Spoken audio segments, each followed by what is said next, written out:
10 ఏళ్ల బీఆర్ఎస్ పాలనలో దేవాదుల ప్రాజెక్టును పూర్తి చేయలేదని విమర్శించారు మంత్రి ఉత్తమ్ కుమార్. నామమాత్రంగా కట్టిన కాళేశ్వరం కూలిపోయిందన్నారు.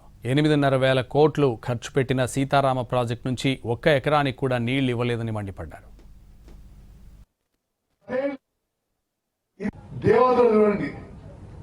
వాళ్ళ 10 ఏళ్ల హయాంలో దేవాదుల ప్రాజెక్టు పూర్తి చేయలేదు.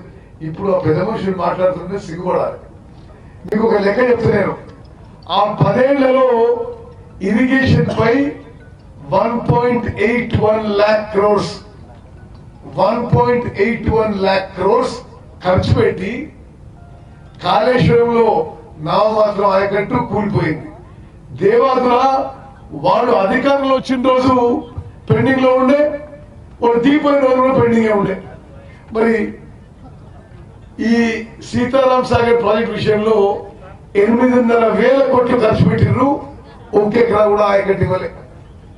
మరి ఇది వాళ్ళ ఘనకార్యం అని చెప్పి నేను మనం చేస్తున్నా. అదేవిధంగా అటు కృష్ణానదీ జలాలు చూసినా మరి పాలమూరు రంగారెడ్డి ప్రాజెక్టు మీద 27,500 కోట్లు ఖర్చు పెట్టి 1 ఎకరం కూడా ఆయకట్టు కొత్తగా ఇవ్వలే. కల్వకుర్తి, నెట్టెంపాడు, భీమా, కోయిల్ సాగర్ ఏవి వాళ్ళు అధికారంలో వచ్చిన రోజు మరి పెండింగ్ లో ఉన్న ప్రాజెక్టులు దిగిపోయే రోజులు కూడా మరి పెండింగ్ లోనే ఉన్నాయి. అదేవిధంగా ఎస్ఎల్బిసి టనల్ పనులు, డిండి వర్క్స్, గౌరవెల్లి రాష్ట్రంలో మరి వాళ్ళు పూర్తి చేసిన ప్రాజెక్ట్ ఒక్కటి కూడా లేదు. ఇది సీతారామ సాగర్ ప్రాజెక్ట్ కూడా వాళ్ళ పనితీరు నిదర్శనం చెప్పి మనం చేస్తున్నాం.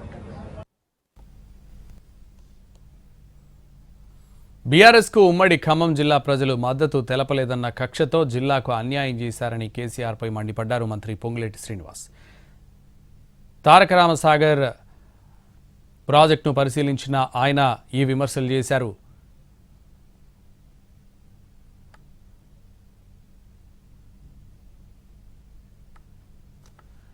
పదేళ్ల బీఆర్ఎస్ పాలనలో దేవాదుల ప్రాజెక్టును పూర్తి చేయలేదన్నారు ఉత్తమ్.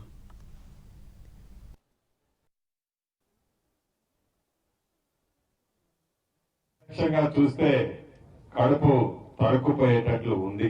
ఆనాటి 10 సంవత్సరాల పరిపాలన రాష్ట్రం ఏర్పడిన తర్వాత ఏనాడు ఉమ్మడి ఖమ్మం జిల్లాకి ఆ 2 ఎన్నికల్లో ఆ ప్రభుత్వానికి మొన్న జరిగిన 3వ ఎన్నికతో సహా కలిపి 1 సీటు కంటే ఎప్పుడు ఉమ్మడి ఖమ్మం జిల్లా ప్రజలు ఆ దొరల పాలనకి మద్దతు తెలపలే.